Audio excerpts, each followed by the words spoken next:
Welcome to the Popcorn Talk Network, for the online broadcast network that features movie discussion, news, and interviews. Press 1. Popcorn Talk. We talk movies.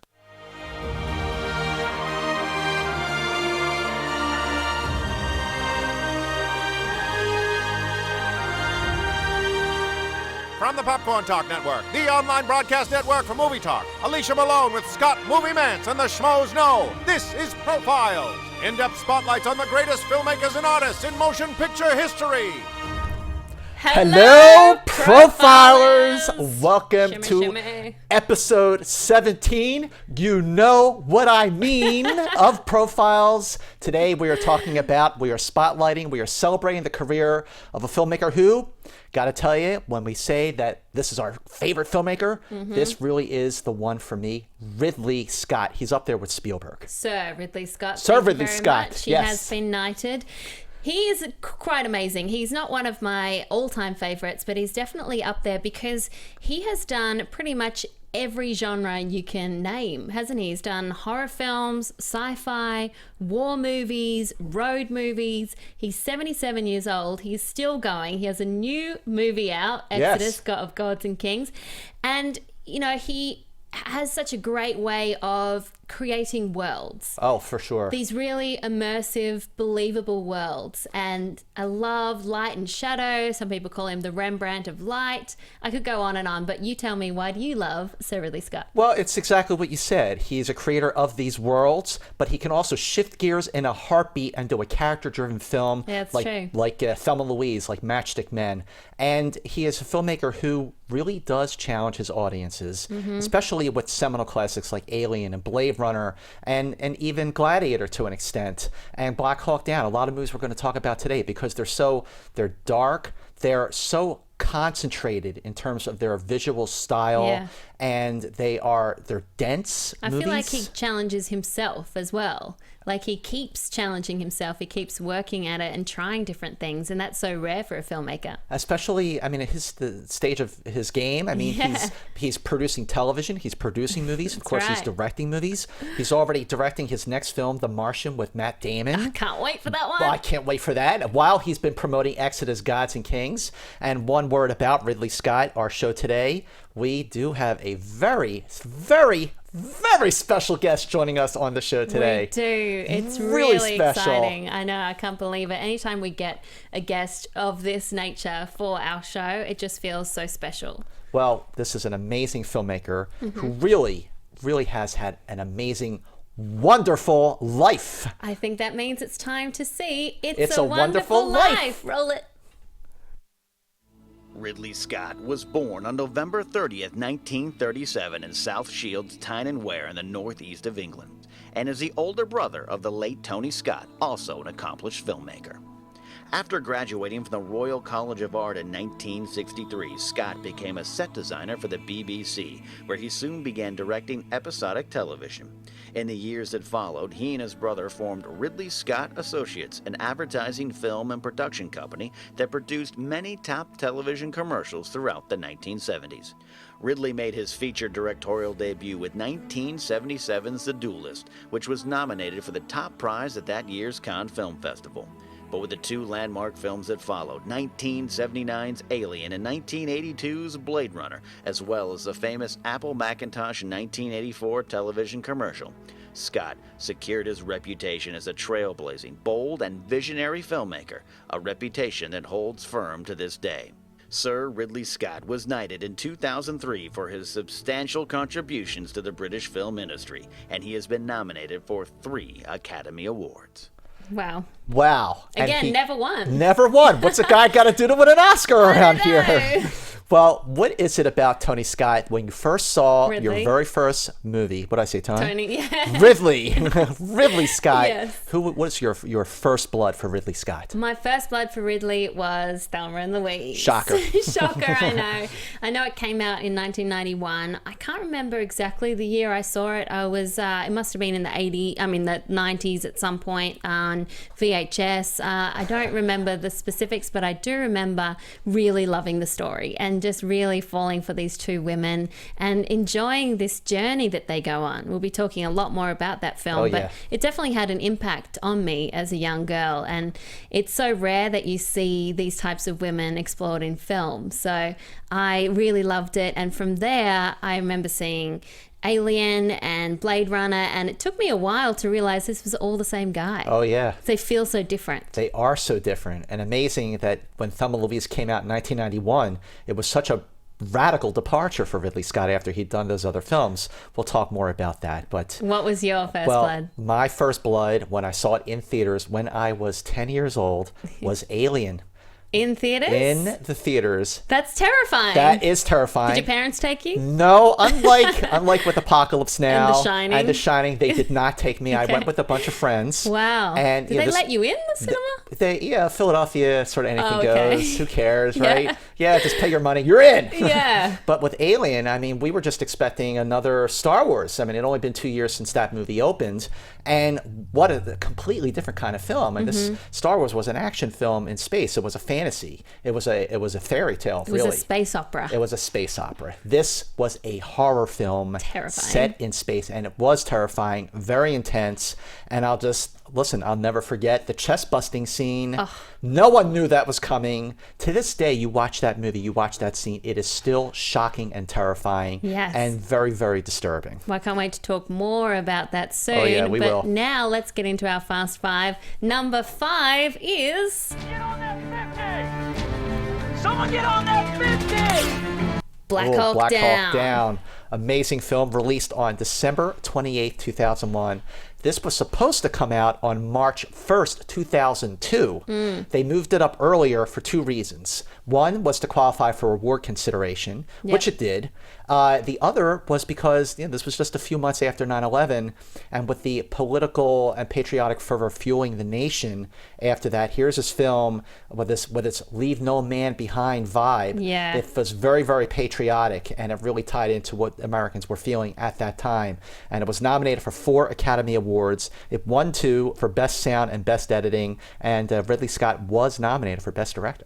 I can see why, because although a lot of people criticize this movie because it has some factual errors and it is very patriotic, it's a good war film because it is gritty. It puts you right in the middle of all the action. Those action scenes are thrilling and tense, and it's visually gorgeous as well. There's some really great looking scenes in there, plus the cast. I mean, you look at this now and you realize how many people were in this movie. Like who? Like Eric Bana. Right. So this was his first US film. He'd done Chopper in Australia. Before that, he was a stand-up comedian. You never would have paid him for a stand-up comedian at all. A sketch comedic artist. Right. And then suddenly you saw him in Chopper. You're like, this guy can act. And from there, he went to Black Hawk Down, which started his career here. Then you have Ewan McGregor, Josh Hartnett, Orlando Bloom, Tom Sizemore, Sam Shepard, Hugh Dancy, Johan Griffith, William Fichtner, and Tom Hardy. Tom Hardy, his first movie. Yeah. But this film, when I saw it, I remember I saw 3 movies in one day.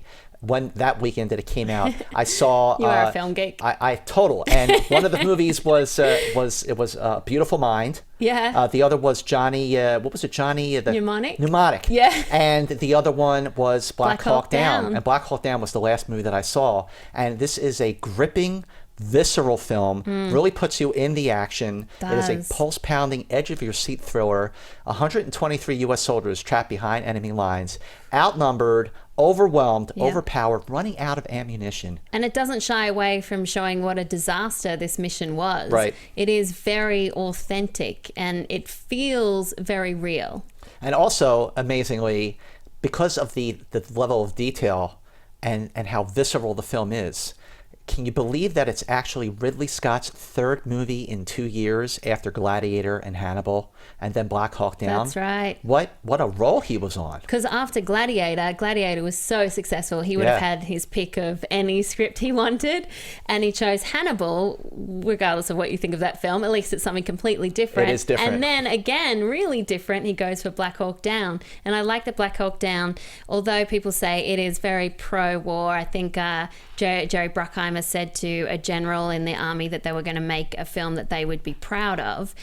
it still has a good dose of social commentary in there. Absolutely. No question about it. This was made with the full cooperation of the U.S. military. Yeah. It cost $92 million to make. It made $172.9 million worldwide.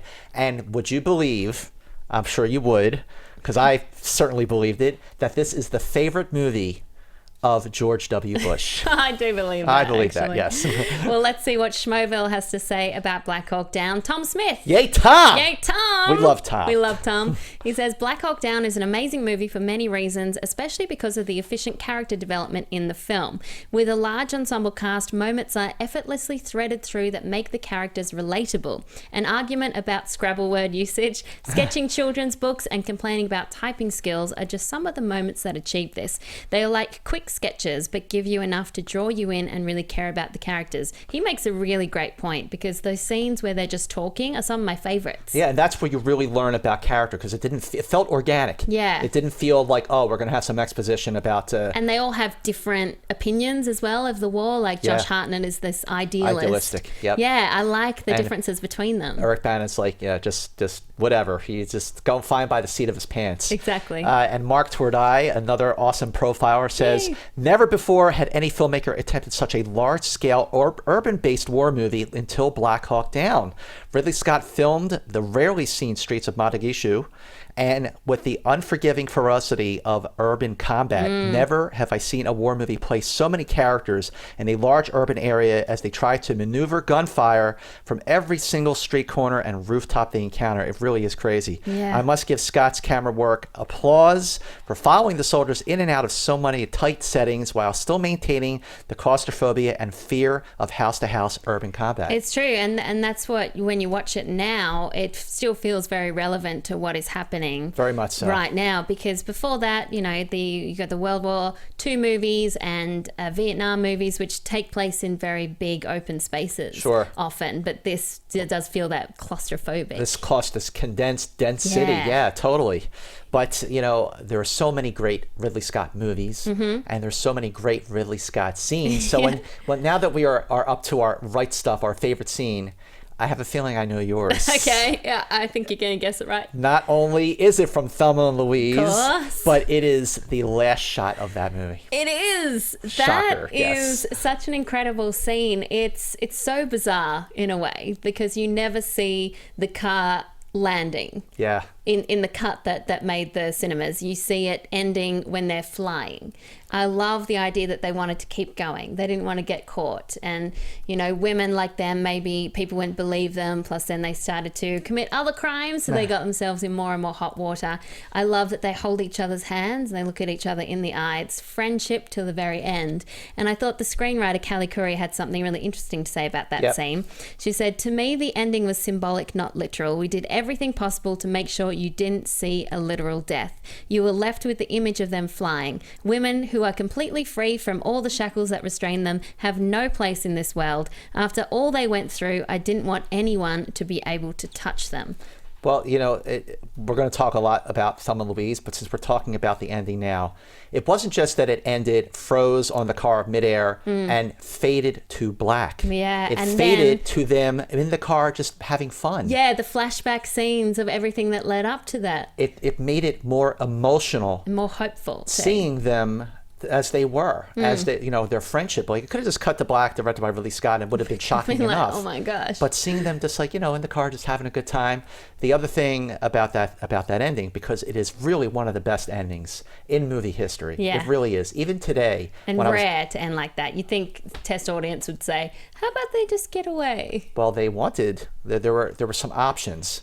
And one of the scenes that was filmed, the ending actually did go on longer, and it did end with the way that you didn't want it to end, where it showed the car all mangled, and Harvey Keitel's character, the only real decent guy in the movie, he goes to the edge of the cliff, looks down, sees the car, and then sees flapping away in the wind the Polaroid picture, Polaroid selfie. the selfie that they took together. And the other thing that Callie Corey talked about was an option that was discussed but not filmed, was as Thelma and Louise are driving to the cliff, Louise pushes Thelma out of the car at the last minute To save her. saves her. Which is nice, but No. I like the fact that they're in it together. Yeah. Right to the end. Now, I think I can guess your right stuff. Okay, It's got to be shoot. from Blade Runner. Okay, 'cause yes. That's your favourite film. Uh-huh. I'm guessing Tears in the Rain. Do we know each other or what? I know. Do we know each other or what? Yeah, we spent a lot of time with each other. But I'm telling you, that movie, I was going with the ending of Thelma and Louise, and I knew you were going to have that covered. Yeah, so you like I thought it. about the chest-busting scene from Alien. I thought about the big reveal in Gladiator when I he takes thought off his mask. a lot about the Brad Pitt scene. Oh, I bet you did. Thelma and Louise. Watching that, I was like, "Oh my God, that is hot!" Yeah. But yes, Tears in the Rain, because it was that moment of the film, that moment in Blade Runner, when Roy Batty, the replicant, whose lifespan as an android was 4 years, felt like he finally realized what it meant to be human, Yeah. and did a human act with his last moment of life, reflected on it, embraced the experiences he had during those 4 years. And Deckard, Harrison Ford, is sitting there. I know he says this in the cheesy voiceover, but he's just like, why did he save my life?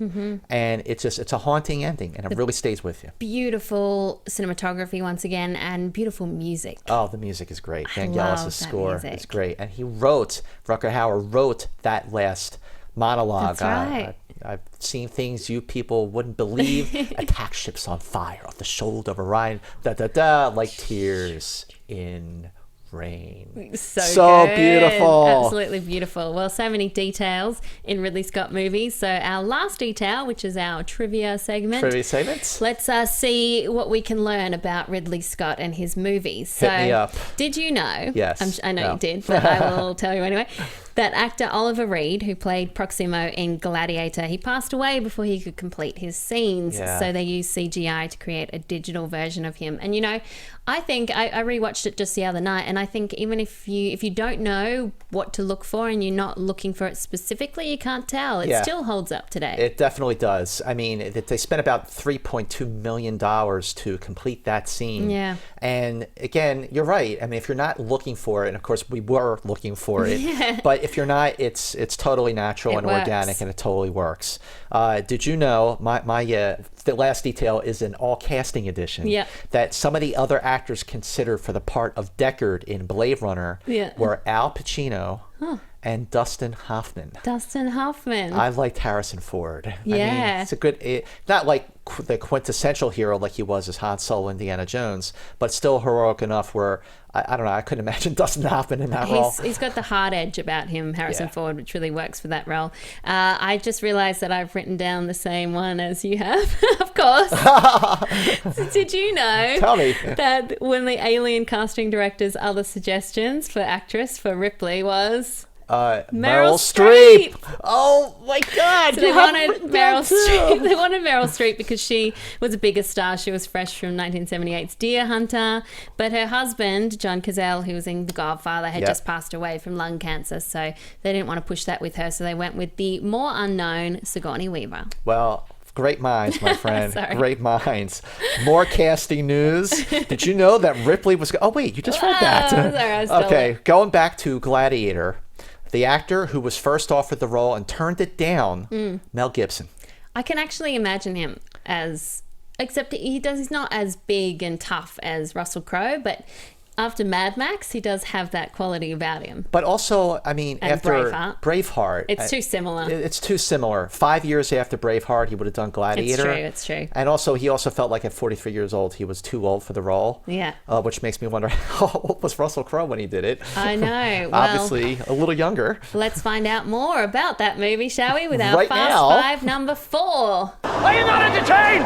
Yes! Are you not entertained? Oh, that's so Gladiator! great, Gladiator. What a great scene that is. Yeah. What a great movie, really. Released on May 5th, 2000.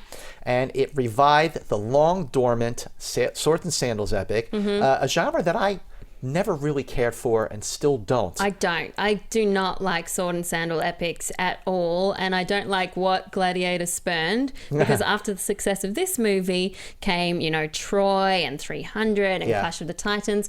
But watching this again the other night, it is entertaining. I was entertained.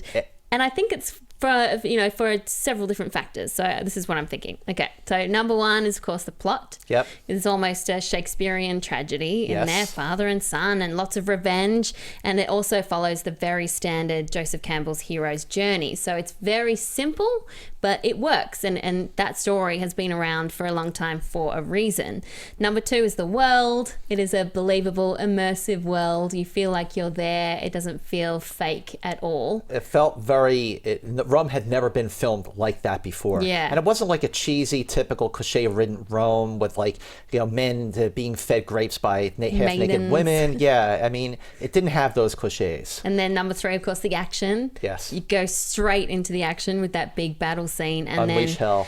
the action sequences are really clever and very inventive. The tiger and the chariots and all these different things, they really keep you on the edge of your seat. But all of those things, I completely agree. What it really comes down to is this is a movie about character. And the actors. The actors, I mean, what an amazing hero's journey Yeah. for Maximus. Yeah. And the way he was a general and he was going to get the keys to the empire and he has to rise again as a gladiator. This is a gripping, exciting, it's a rousing film. Yes. That moment, the big reveal when he takes off his mask in front of Joaquin Phoenix. My name is Maximus, father to a murdered son, husband to a murdered wife, and I will have my vengeance. Maximus! Maximus! Maximus! And this is the film that made Russell Crowe a star. Sure did. And he has that perfect quality of being this brute, this person you believe as being someone who can win these gladiator fights, but also you empathize with him. And Joaquin Phoenix, so creepy, perverse, in Oh love my with his gosh. sister. But again, you believe that trajectory of him. You Totally. believe that he would do those despicable things. And he was nominated for it too. Yeah. But the other thing about this movie, when I was watching it again recently, something that it hit me that it didn't hit me when I saw it 14 years ago, was how this is almost like a metaphor for fame and celebrity. The way that Rome gets behind Maximus when they find out that he's this gladiator, and the line that Oliver Reed says to him before he goes into the ring the first time, and he knows his story, and he says, "Win the crowd, and you will win your freedom." This movie was nominated for 12 Academy Awards, including Best Director for Ridley Scott. But he didn't win. Who did he lose to? Traffic, wasn't it? Traffic, Soderbergh, yeah. yeah. Steven Soderbergh, very good. Won 5 Oscars, including Best Picture and Best Actor for Russell Crowe. And ironically, Russell Crowe was not happy with the screenplay. He rewrote a lot of his own dialogue. Maybe that's why the screenplay came out so well. But I mean, listen, it was co-written by 3 different screenwriters, and including John Logan. And I think it just holds up so well. It does. I heard that the flash forwards to the afterlife, all those scenes with the hand and Yeah. the corn and everything, that was, or the wheat or whatever it is, that was filmed later on and added later on, but it definitely adds to it. And also when I was watching this, I felt it's quite rare to have a action adventure movie like this for adults, because these days it would get watered down to be very PG-13. That's Ridley Scott. He makes action movies for grown-ups. But he also makes character-driven films for grown-ups as well. And Jordan Thyssen, our profiler, says, "I was 9 years old when Gladiator came out, and it has been one of my favorite movies of all time Makes me ever feel since." Oh, boy. Ridley Scott transports the viewer to ancient Rome in a way that had not been done before and has not been done as well since. That's what you just said. It is the perfect blend of action, drama, and revenge. The score by Hans Zimmer has especially stayed with me. Well, Seb Lacey, who's another profiler that I always enjoy talking to on Twitter, says, "I love Gladiator as a movie that harkens back to the sword and sandal epic movies, which for a while looked like it was making a comeback. Ridley Scott really captured ancient Rome well with the amazing special effects, the intense fight scenes, and the outstanding performances from all the actors." Amazing. Amazing. Well, in our bit that we call The Player, Yes. we're doing something really special with this Yeah. one. We are going to going to do a quick top 5 of the films of Ridley's younger brother, Tony Scott. The late Tony Scott. The late Tony Scott. Really sad that he's no longer around, because I think that they differ in the way that Tony was really great at action films and really fun, just escapist action movies. You go into the cinema and you have a really good time. Right. And if you were going to use one word to describe each filmmaker, Ridley's adjective would be stylish, and Tony's would be slick. Yeah, I agree. Because Tony Scott's movies, like you said, they're entertaining. They're popcorn films. They're very high concept. Whereas Ridley Scott's movies are more. They both have their share. Have their share of action. Each director, but Ridley's, like we just said, it's more for sophisticated and more cerebral, more dense. But so number 5 on our Fast Five for Tony Scott. Unstoppable. Fun movie. It was really fun. I mean, it's just a good time. It's a good time. I have to say, I was on the edge of my seat through most of that movie going, how is the train going to stop? Well, because like the train itself, the movie picks up speed and gets better as it goes along. Yeah. And Denzel Washington, Chris Pine, terrific together. Number 4 is a movie that I know you loved a lot. True Romance. True Romance, 1993, and why? What an interesting mashup of Quentin Tarantino's script with Tony Scott's direction. And I think it makes it really unique because it would have been a completely different film if Quentin had directed it himself. Oh, totally. It feels like a Tony Scott movie. It does feel like a Tony Scott movie, but it has that great dialogue of Quentin Tarantino. And it also has Elvis. Yes. Played by Val Kilmer. And it's a hyper-violent film, but it's a lot of fun. You're so cool. And Patricia Arquette and Christian Slater are great together. Number 3, Enemy of the State. Yeah, which is kind of a sequel-ish to The Conversation. And you got Gene Hackman. Will Smith, great together. Much more action-heavy. And very tense. Very tense. It's very solid. It's a very, very solid movie. Number 2, Crimson Tide. A film I haven't seen in a long time. It's great. It holds up fantastic. Whenever it's on like cable, if I'm flipping through, no matter where it is, I'll keep it on. Yeah. Because what I loved about the movie is that you have the captain of the sub played by Gene Hackman and the first officer played by Denzel Washington. They're great together, and it doesn't really pick sides. Like neither person is 100% wrong or 100% right. They both have their share of reasons. You don't really know. Your loyalties are divided. Yeah, that's true. That's true. And that keeps you entertained and glued to the seat. And we had to go number 1, Top Gun. Top Gun. Because it's so iconic. It is iconic. I feel the need for speed. Tom Cruise. Take my breath away. Danger Zone. Made him a star. The volleyball scene. Very homoerotic. The volleyball scene. Yes, totally. Isn't it? Yes. It is. But it still contains some great action scenes. So Tony Scott, very much missed. I'm glad that we could talk about him here. And back to Ridley Scott, something really fun that always happens on our Profiles Facebook page, which is Profiles with Malone and Mantz on the Schmoes Know Network. Give it a like. Go there right now. And join in on these brackets because everyone was debating what the best Ridley Scott film was. Right. So firstly, a big thanks to Maxence Vincent, and Rachel Cushing, who submitted these brackets. So basically it came down to the final 4, which was Alien versus Black Hawk Down. Okay. Gladiator versus Thelma and Louise. Ooh. And then it got down to Alien versus Gladiator. Do you want to guess who won? It was by 1 vote. By 1 vote, I'm going to guess Gladiator. Yeah, Gladiator Wow. by 1 vote. And Steve Zissou, who was counting up the results, said that he counted 6 times. No because way. He wasn't sure who was going to win in the end. And everyone weighed in, which is great. So my movie wasn't even close? No. Oh, Leash, no way. Mine got kicked out in the final 4 too. Whoa. Well, this just goes to show you. How important it is for everyone to go to our Facebook page, Profiles with Malone and Mantz on the Schmoes Know Network. Join in on the fun. Like our page. These brackets are so much fun. So fun. Everybody gets in on the action. And at one point, it looked like Prometheus was going to beat Thelma and Louise. We could not have that happen. No, we cannot have that happen. No way. No way. But the other thing is, while you're checking out our page, Profiles with Malone and Mantz on the Schmoes Know Network, go to Facebook, like it, join in on the fun. Also, very, very important, we need this to survive. Go to iTunes, subscribe to our podcast on iTunes, rate and review us on iTunes. We need these ratings and reviews to survive. We get so many suggestions for people that you want us to profile in the future.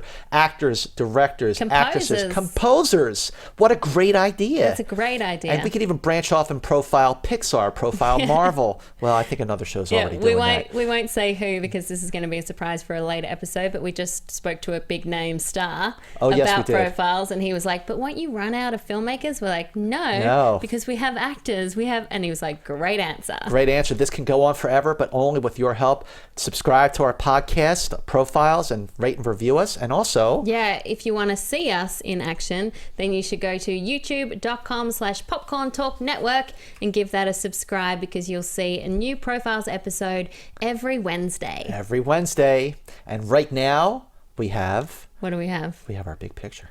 Oh, yes. Okay, our big picture where we choose... I have the rundown right here. I don't know why I'm surprised. We choose our top 3 Ridley Scott posters. Let's check it out. Great Scott, great posters, and the one sheet for 1979's Alien, designed by Bill Gold, was pretty damn terrifying. This was more than just another sci-fi film. This was a horror film, and the proof was in its classic tagline, "In space, no one can hear you scream." And you gotta love the one sheet for 1991's Thelma and Louise, not just because it's a great movie, but because it features Susan Sarandon and Gina Davis taking the first selfie. Sure, it was with a Polaroid camera, but still, it counts. Put it in the record books. And then there's this beautiful one sheet for 1982's Blade Runner, designed by John Alvin, which captures the dystopian vision of the future portrayed in this landmark sci-fi classic. And just like the film itself, this poster has gotten better with age. So true. Yeah. Movie has really just gotten better. And It's I still love ahead of its time. Tom Smith, who put us in that poster. That is my favorite. And for I was obvious looking at that and I reasons. was like, maybe I should dye my hair black. That looks pretty cool. That's pretty cool. You look very good as a film noir star of the future. Yeah, Well, I think I do. Brings us to our quiz show where we test each other's knowledge of Ridley Scott movies. Okay. Okay, so I'm going to hit you up first. All right. I have a feeling you're going to get this. I didn't want to, Is it Thelma and Louise? Okay, it's not Thelma and Louise. I figured that would be too easy. I didn't want to just give it away. Sure. But in Black Hawk Down, Yes. what was the code word used to launch the mission? Was it Arlene? Was it Marlene? Was it Irene? Or was it Eileen?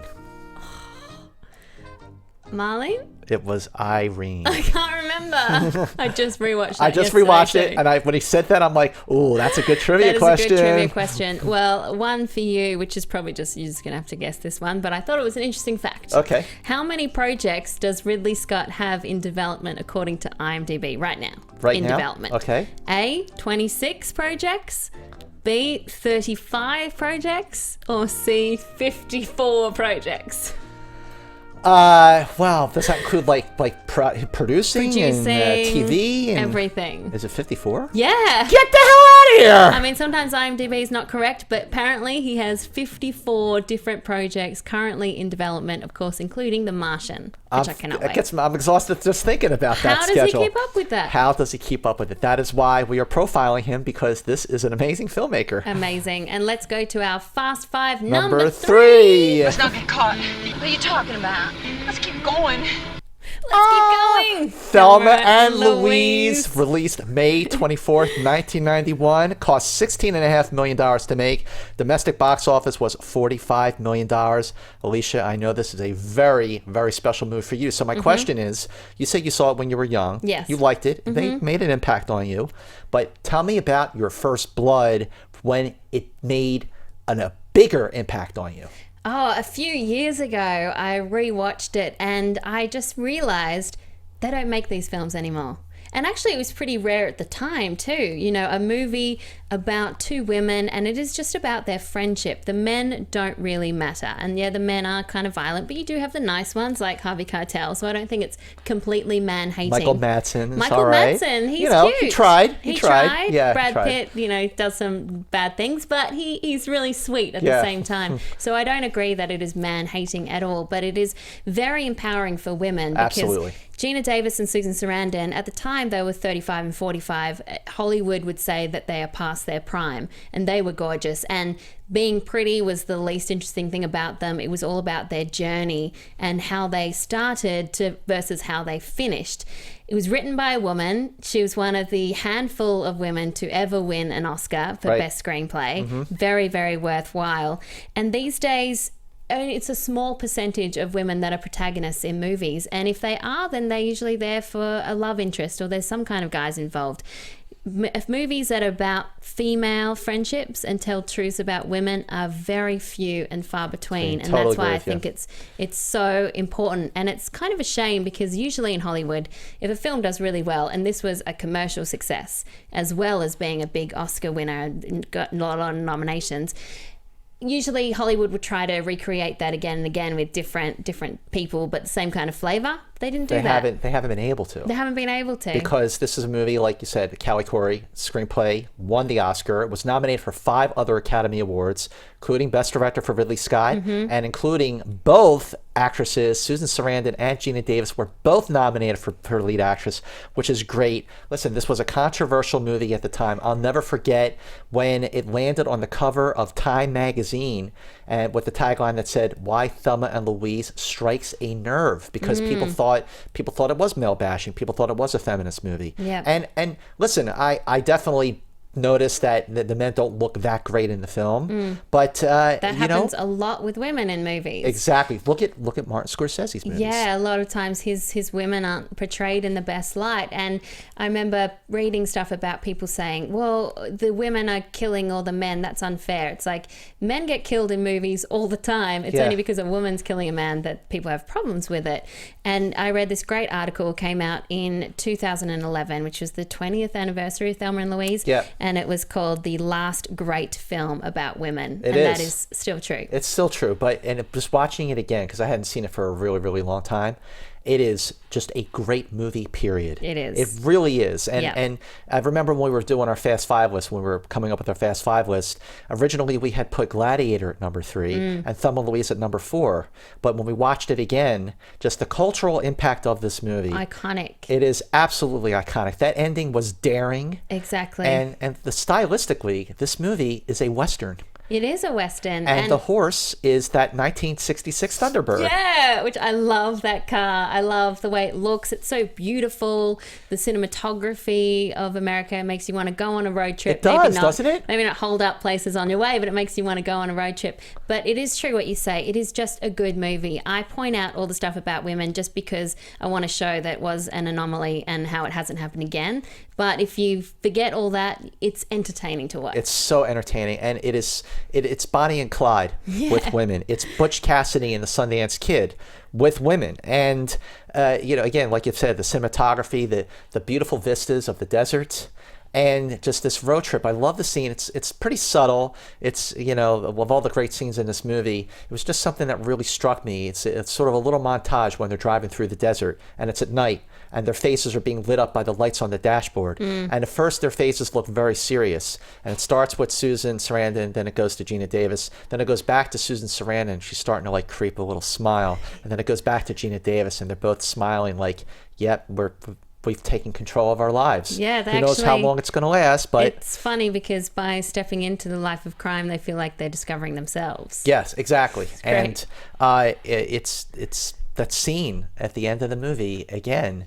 Like when I was watching it again, I was watching it by myself, and I wanted to talk to somebody about it right away, but you were over in London. No, I was Thanks in a lot for London. that. Sorry about that. But Rachel Cushing, she loves Thelma and Louise, and by the way, Rachel's just started her own film review site. Give it a real reviews with Rachel. Yeah, excellent. It's awesome. So she says Thelma and Louise has achieved legendary status as the film that broke all the rules by starring 2 women in something other than a rom-com. Perfection is the only way to describe the performances of Susan Sarandon and Geena Davis as they played 2 fully realized, flawed, funny, and kick-ass women on the run. Scott doesn't hold back on the action either, throwing as much at his leading ladies as he would any leading man. The story is exciting, moving, and liberating. And what can you say about that last shot? Simply iconic.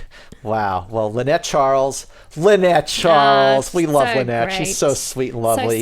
So supportive. Thelma and Louise has a classical narrative structure. The trip, the attempted rape and shooting, the fight and the chase, the death escape of Thelma and Louise. It shows how events can have a momentum of their own and get out of control. Yeah. You feel affection and admiration for the 2 women, and the concluding scene lends a kind of mythic, poetic quality to the ending of what was a very satisfying and enjoyable movie. The performances by Susan Sarandon and Geena Davis were both impeccable. And now we want to go to our Outsiders segment, which is when we talk about some underrated movies. Underrated movies that could have made our list, But they just didn't. Just missed out. What's one of them for you? One of them for me, one that I haven't told you about, but I actually remembered that I really love is Matchstick Men. Oh, Matchstick Men. There you go. Yeah, I like with that. Nick Cage and Sam Rockwell, and it's kind of 3 different stories. Nick Cage plays, this con man with panic attacks, and it's less about all the con and it's more about the characters again, like Ridley Scott does. Absolutely. Well, I love American Gangster. Yes, Came me out too. 2007, and this is a movie where you have a cop played by Russell Crowe and the gang leader played by Denzel Washington. Opposites. They can't really exist without the other, and in that way, it sort of reminded me. It was like Ridley Scott's version of Heat, that they never have any scenes together until the very end of the film. But what else you got? G.I. Jane. G.I. Jane, great film. Demi Moore. Another strong. Super tough, another strong woman. Let's so you have G.I. Jane, okay? Yes. You have Sigourney Weaver as Ripley. You have Thelma and Louise. He is very progressive. Very, very big supporter of women in film. I like that. Gotta love Ridley Scott. I love Black Rain with Michael Douglas. I've actually never seen that. A very, very good film. Underrated, criminally underseen film.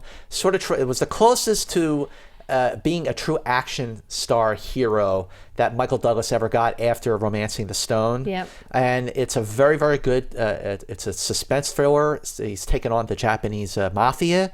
And another film that I love, I only saw it once, but it did stay with me because it was sort of Dead Poet Society on a boat. White Squall. White Squall with Jeff Bridges. Very, very good film. Character driven. Had a great cast. It's Scott Wolf and I think Ryan Phillippe is in that movie too. He's made a lot of very good films. Well, Schmoville suggested some films that they like. So Hannibal. Omar Tabush says, I think Hannibal is a very underrated film because it doesn't necessarily live up to The Silence of the Lambs, which would be tough to do. Yeah, it would be tough. But I think it is a great film. Anthony Hopkins is as creepy as ever, especially in the infamous brain scene. Oh, who could forget that? It has a great supporting cast with the likes of Gary Oldman, Julianne Moore, and Ray Liotta, as well, and it's well directed by Ridley Scott. Definitely overlooked in his filmography, in my opinion. Well, Cathal Thomas Coleman agrees with you about Matchstick Men. Yay. Says Matchstick Men is super underrated. Nicolas Cage and Alison Lohman give amazing performances in a much more stripped down Ridley Scott film. Hannibal is enjoyable but unfairly maligned as it lives in the shadow of Silence of the Lambs.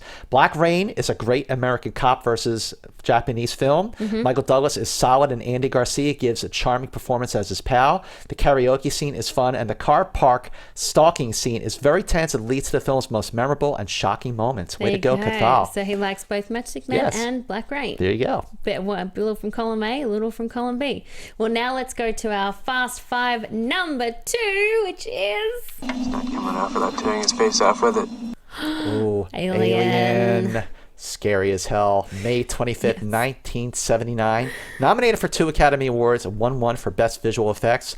Oh boy, H.R. Geiger's design for the alien was terrifying. And I don't know if you agree with this, but there are several theories on the internet. It's really interesting if you look this up, that Alien is all about the fear of the female. So apparently the aliens are kind of phallic-like with their heads. Yeah. And the interiors, which Geiger designed to be womb-like. And then you have the chest bursting, which kind of like birth. And Ripley is the woman that people are afraid of. There's a whole massive theories. You know, we both love this when people go really deep into movies. And with Alien, there's tons of that. So go and look it up and see if you agree or you don't agree. I definitely agree that you see a lot of male-female stuff in there. But see, if people are picking up on these things and they write about it, that's so great. So great. And Geiger said as well, he did try and make it like a womb, like female, lots of female stuff in there. Well, he also purposely didn't give the alien eyes because he wanted the alien to look more soulless and scary without the eyes, which it definitely does. Movie cost $11.5 million to make, made $79 million domestically, which for 1979 was a lot of money. Yeah. And again, I know we talked about it in our big picture, but what a tagline. Oh, what a tagline. In space, no one can hear you scream. That was actually written by copywriter Barbara Gibbs. Well, a lot of people say it's like Jaws in space. It's definitely a horror film more than a sci-fi. I was reading this review on the film which said that it's kind of like a haunted house film, but the haunted house is a ship. Nothing really happens for the first 45 minutes or so, and then bam, it escalates. And the fact that you don't see the alien for much of the movie makes it it a lot scarier for me. It's a concept. It is a style and a technique that has proven to be extremely effective. Hitchcock. Carpenter. Absolutely. I mean, you're looking. It's the imagination is the scariest tool. It's the scariest special effect because it's what you don't see that scares you the most. And just 4 years after Jaws, to have Alien do something very similar in space was just a brilliant stroke of brilliance on the part of Ridley Scott. Yeah. And the inspiration that he had, the inspiration of Ridley Scott had, was of course Star Wars, and of course 2001 in terms of the You can see that. the pacing, Definitely. you know, and even the look of it. and just the long moments of silence, and then Texas Chainsaw Massacre. Oh, really? So there's your slasher movie just thrown in. Well, we spoke a little bit about Ripley, Ellen Ripley, such a great character, and she continues to be on the top lists of best female characters ever. Interesting thing about her was that she wasn't written as a woman. She was written as a man, and then they found Sigourney Weaver, and they didn't really change anything apart from adding that underwear scene, which, okay, we won't talk about. But that's what makes her so interesting, is that she's a woman, but no one questions her. She's there to do a job. She does a job, and she's not over the top with being this fierce warrior. She's just a great character, fully realized character. Well, let me ask you a question. Okay, which movie do you like better, Alien or Aliens? Alien. First one. Yeah, I like Alien better because I just feel like it's pared down. I know I'm in the minority with this, but No, I you're just not, actually. like, really? Yeah. I like the way it plays as a horror. Yeah, I mean, it's so divided down the middle in a good way. I do like Aliens, though. I mean, Aliens is great. Awesome. I actually have a hard time trying to pick between the two because they are so stylistically different that I love them both equally for different reasons. Yeah. And you know what I love about the Alien is everything we just talked about. What I love about Aliens was just how much of a metaphor it was for Vietnam. And also, I think, I feel like Ripley just became a stronger take charge woman in that she did. film. She stepped into it. Like when she was more became a mother, proactive. more proactive. Right. But I like also that the characters in Alien are kind of truckers in space. They're these blue-collar workers aboard the Nostromo, and then they're just thrown into this crazy situation. Well, there was a scene that they were going to shoot. It was supposed to be a sex scene between Dallas and Ripley, and they ultimately left it out of the I'm film. glad they did. I'm glad they did. And it was interesting Better that they didn't go there, you know? Yeah. I mean, they had their underwear. That's fine. I like that scene with the chest hug, where they shot it all in one take with all four cameras. Yep. Yeah, the chest burster. And the blood that goes onto Veronica's face, and you can see her reaction. And they it's real. weren't expecting that. They knew, listen, they're actors, they were prepping for the scene. But what Ridley Scott didn't tell them was that they were going to be sprayed with blood.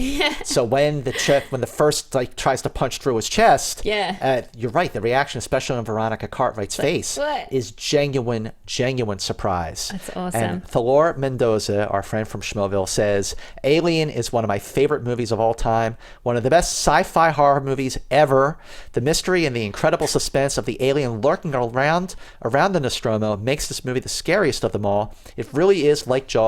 Yes, we agree, since you hardly get to see the monster until the end. Scared the crap out of me when I was a kid and remains my favorite horror movie. Thanks, Malone and Mantz. You guys rock. Oh, all right. Thanks, Thor. Well, Margaret Orzen says, in a decade where sci-fi films were trying to become the next Star Wars, Alien stands out because it did its own thing by being the perfect blend of science fiction and horror. Its pacing allowed for scenes to take in the scope of both the Nostromo and the planetoid, while also creating its iconic tense and claustrophobic atmosphere that leaves you on the edge and anxious for what is to come. That's true. The tension. You know, it's building to something, but you just don't know what. Yeah, you just don't know what. Alien also gave us not only one of the greatest sci-fi heroes of all time, but in my opinion, the best example of a strong female character, Ellen Ripley. Go, Ellen Ripley. Okay, is it time? The time has come. Oh my gosh. Set this up. Okay. Set this up. So earlier, yes, we were very, very lucky, very honored to be joined by a special guest who called in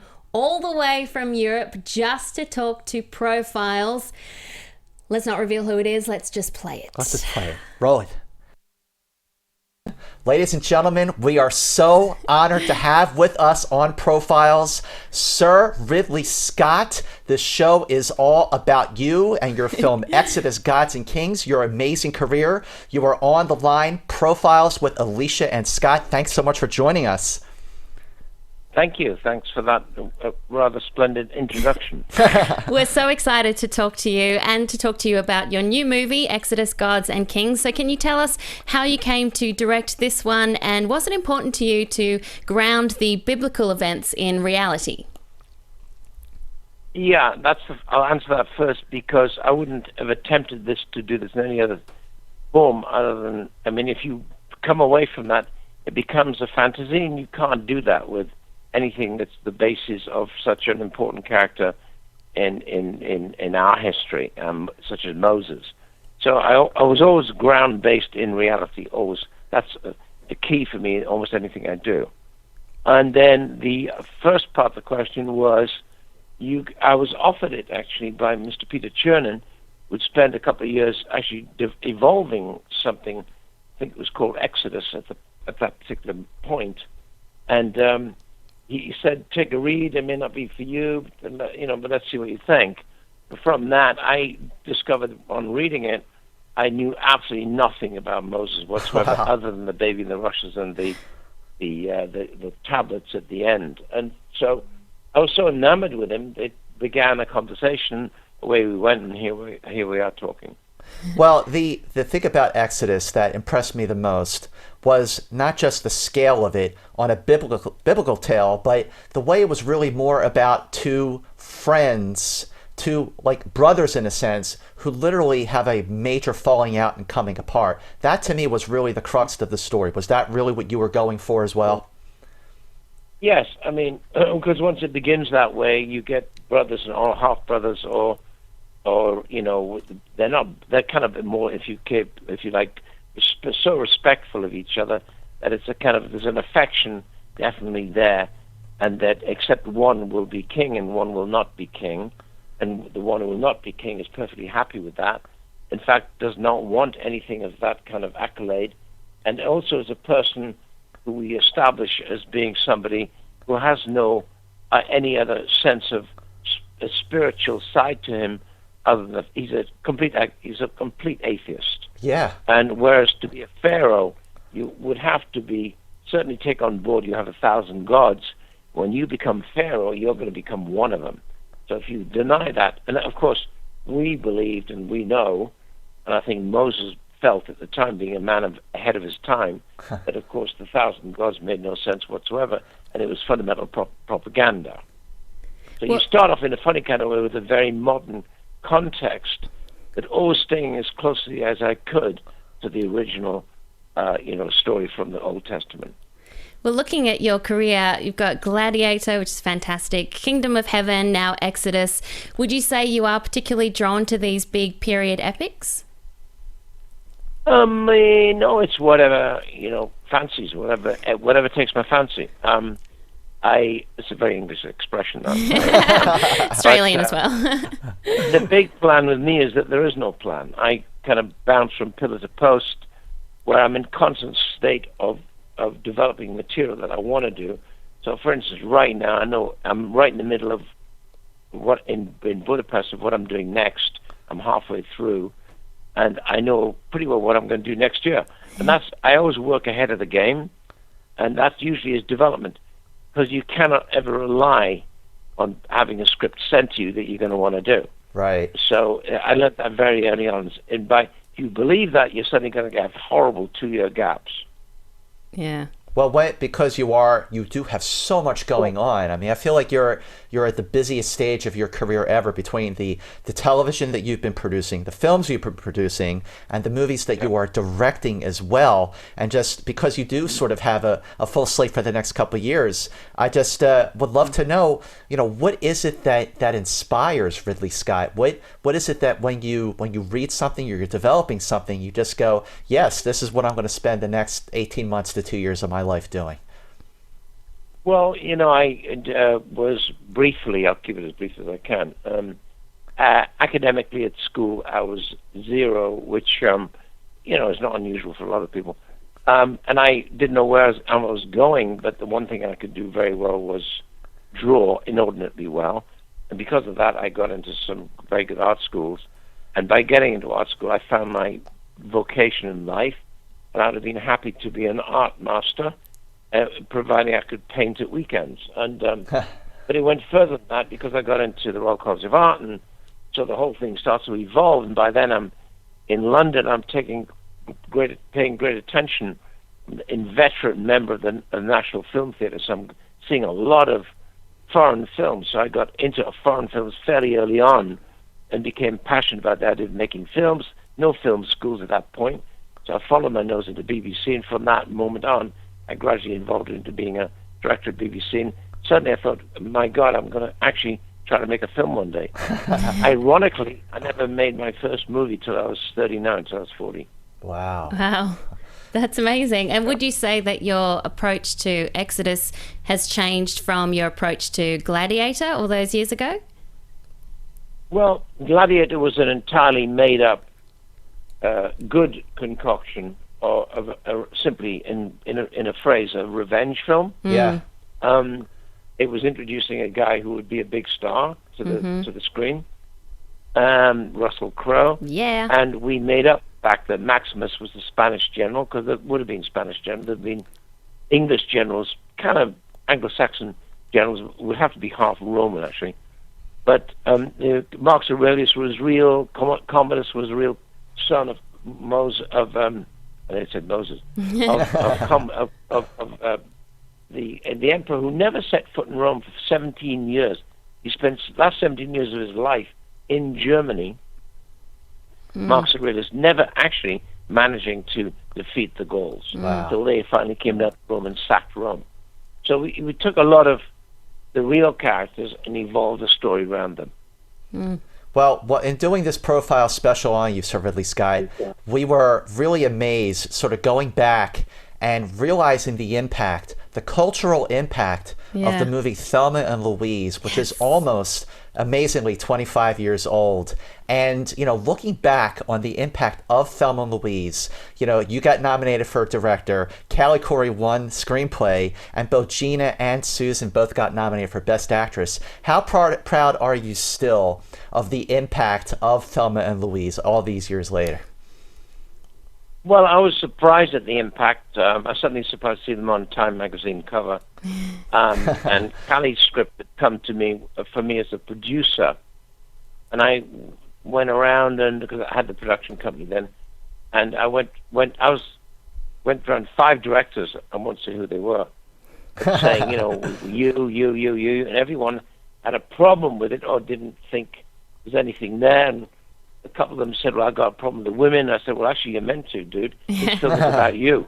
And so eventually I met an actress who was, I won't say who she was, but she's revered then, revered today, who said to me, why don't you come to your senses and you direct it? That stopped me in my tracks. So I did.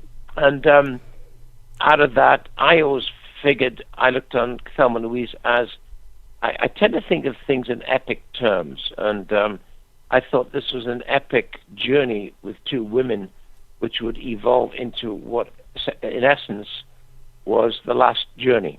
It would, of course, be the last journey. And it's just that, I apply my eye to it, to the landscape, to the scale, and suddenly it's a big movie with 2 great actresses, and a very, very, very, very to the point screenplay. You can almost shot a documentary with a screenplay, but I saw a lot of humor in it. So I went for the humor side because I figured if I didn't, it would just cut off so many men, right? Yeah. I wanted men to see it as well as women to appreciate it. I love that movie. It's one of my favorites. So before we let you go, just a quick question. Blade Runner, I remember you saying a long time ago that it was your most personal film. Do you still feel the same way? I think I said it at the time, but I inject everything, my whole persona into every film I do. So even Exodus is absolutely a lot of me in there. Like, I didn't know how to deal with the voice of God. So we came up with the notion. I thought of, first of all, the Dalai Lama, actually, oddly enough. Wow. And then I thought that what happens if the child, if the Malak is means messenger. Or in some language it might suggest angel, but I prefer messenger. And the messenger side of that, took shape into a representative of God. But also, if you look very carefully at it, you remember that when you see the wide shots of Moses talking to Malak, there is no Malak. Right. When you cut in close, there is Malak. Exactly. So it means that also means you can read that into that Malak, in fact, indeed, could be Moses' conscience. Oh, interesting. Wow, that opens the movie up to a whole new perspective. Well, Sir Ridley Scott, we cannot thank you enough for calling in to talk with us here on Profiles. We are very, very grateful for your time and generosity. Keep doing what you're doing because we love it, and thank you so much. Thank you. Thank you. Thanks to you. Bye. Bye. Bye. Yes.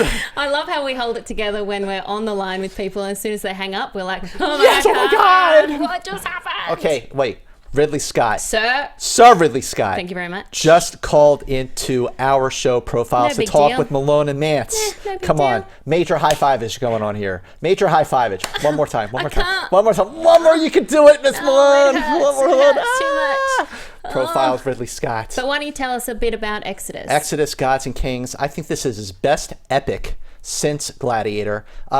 Kingdom of Heaven I thought was okay, and Robin Hood I wasn't really crazy about, but I felt like this was his most solid epic, and it has a really interesting take on, of course, the Exodus from Egypt and Moses and the Pharaoh and everything, and I was really, really intrigued.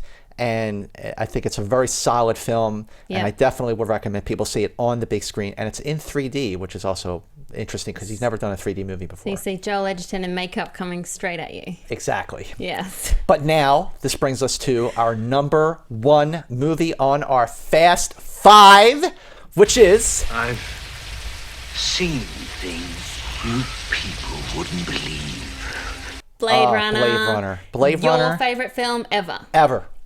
Not just my number one Ridley Scott movie. Or your number one Harrison Ford movie. It is my number one movie, period. Ever. Maybe next to Close Encounters of the Third Kind. I like them both sort of equally. But Blade Runner is a film that when it came out on June 25th, 1982, the same month as Star Trek II, The Wrath of Khan. The Thing. Blade Runner, E.T. the Extraterrestrial, and Poltergeist. They're here.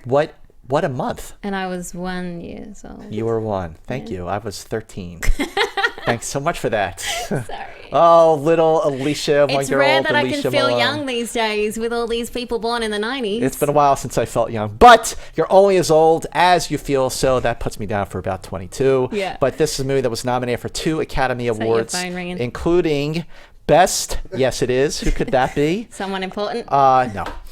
Best visual effects and best art and set direction. Movie cost $28 million to make back in 1981 and 82. And that was a lot of money. It grossed in its original domestic run $14 million. So it was a flop. And it amazes me every time I see it, and I've watched it so many times now. Just the look of it is so beautiful. The cinematography, the light, the shadow, the fog. And once again, Ridley Scott creates this very believable world. It's kind of like a Tokyo, LA mix. It's a raining mix. all the time. There's a lot of mixing going on here. You have a mix between Eastern and Western cultures, the past, film noir, and the future, sci-fi. Yeah. And this was a movie that devised the term, the style called cyberpunk, which literally means high-tech, low life, because the advances of technology are offset by the deterioration of the infrastructure, the total breakdown of order, and just the chaos. I mean, look how crowded and grimy and just dirty the streets of LA are. Yeah. And this is a movie that, when it came out in 1982, it was a very different film. It had the voiceover. It had a tacked-on ending. And I didn't like it when I first saw it. I thought it was boring. But when I saw the director's cut in 1982... And then the final cut, in 2007, which is the best of them all. Definitely. I mean, what's great that you have 5 different cuts of this movie. You have the work print cut, the international cut, the original cut, the director's cut, and the final cut. It's I bet crazy. you've seen them all. Yes, I have seen them all, but the final cut's the best. It is. And it's a movie that even by the standards, when I saw it in 2007 for the final cut, I couldn't believe how much it still felt like it was ahead of its time. And now here we are in December of 2014. The movie takes place in November of 2019. That's less than 5 years away. Are you a replicant? Yes, I've seen. No! But this movie was based on the book by Philip K. Dick, Yep. The Android's Dream of Electric And it's Sheep. so dense with so much that you can talk about, all about the idea of what makes a human human. That's the thing. That's the main thing about Blade Runners. What does it mean to be human? I mean, these replicants only have a 4-year lifespan, but since they ultimately felt something, especially Roy Batty, played by Rutger Hauer, doesn't that make him human in the literal sense? Also, the other question people still ask is Harrison Ford a replicant? And when you see the original cut, you really don't know, because where would that talk even come from? But when the director's cut came out in 1992, with the added 30-second dream sequence of the unicorn, so how would Gaff, played by Eddie James Olmos, have known that Deckard was a replicant who dreamed of a unicorn if that wasn't an implant in his file? There you go. I There feel like you you go. could do a whole profiles on Just Blade on Runner. Blade Runner, I really We can. might do it sometime. Well, Noodle McDoodle must have had a terrible time at school. He says, I don't know. He says, when I first saw Blade Runner, I was expecting a well-acted sci-fi action film, but I got a philosophical masterpiece. From the first couple of shots of the city and all-seeing eye, I knew this was something different. There was no giant action climax with explosions and $50 million special effects. The climax was a speech, but not just any speech. When Rutger Hauer spoke the infamous "I've seen things," my heart dropped. Never had I seen such a philosophical climax of truth and power in my life. This whole film is a gem of cinema. The gorgeous lighting, perfect acting, and beautiful dialogue make this one of my favorite films of all time. It's too bad she won't live. But then again, who does? Noodle. Noodle. Go Noodle. And Go this was a Noodle. film that really inspired a lot of other movies. Obviously, Minority Report and The Matrix. Yes. Children of Men. Dark Strange City. Days. Dark City. And Liam Logrand, who is an awesome profiler because he, like Aussie. me, is a big Beatles fan, and he's Aussie. Oi, oi, oi. Says, the first time I saw this science fiction masterpiece, I was blown away by the heavy use of noir themes and traits throughout the film. There's a female femme fatale in the character of Rachel. Their cinematography provides a dark and shadowy atmosphere to the experience of the questionable morals and values of the protagonist, which are displayed in the character of Rick Deckard.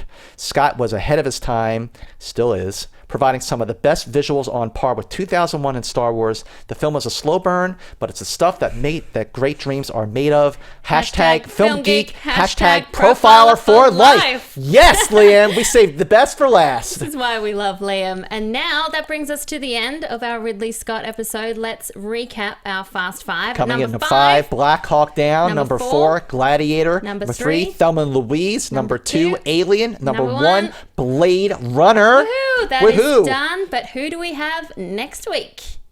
I drink your milkshake. I drink it up. And it's not Daniel Day-Lewis, but No. is instead Paul Paul Thomas Anderson, who has his new movie Inherent Vice coming out, and we already have a guest. A big guest. Big guest lined up for our next Profiles. So please make sure you go to iTunes, subscribe to Profiles, rate and review us so we can keep coming back week after week with great episodes of Profiles. Go to youtube.com/Popcorn Talk Network and make sure you go to our Facebook page, Oh, yes. Profiles with Malone and Mantz on the Schmoes Network. give it a like, and we will see you next week. time. Bye.